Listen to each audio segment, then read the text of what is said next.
For today's video, bago tayo mag-unboxing, magme-makeup muna ako. Kasi, ako yung tipo ng tao na gusto ko pag humarap ako sa camera, super pretty ako.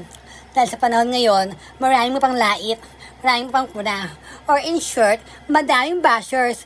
Nakakala mo naman, ay perfecto. Hala, perfecto! Kaya ngayon, sinimulan ko na ang pag-makeup. At ang pagbagawa.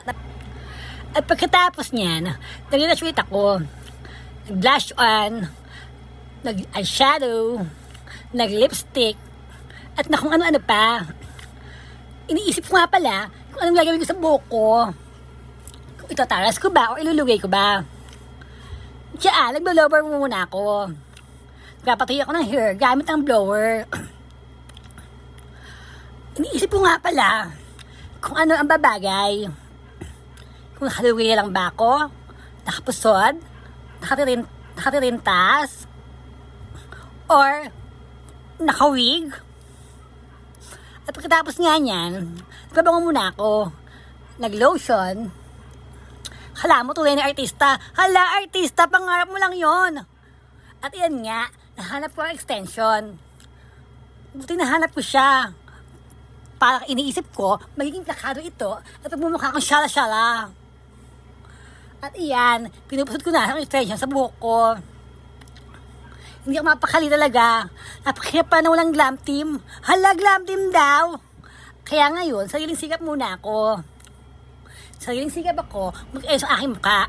At iyan nga, tapos na ako mag-ayos. Kumukuha na ako ng perfect na anggulo kung saan maganda. Kaya naman dyan, hindi ako mapakali kung saan ako titingin na pwesto. Umahap ako ng magandang siya. Ang maganda ang aking larawan. For today's video, tayo ay mag-unboxing. Tara, samahan niyo kung anong laman ito. At iyan nga pala, 4 ang dumating na parcel sa akin.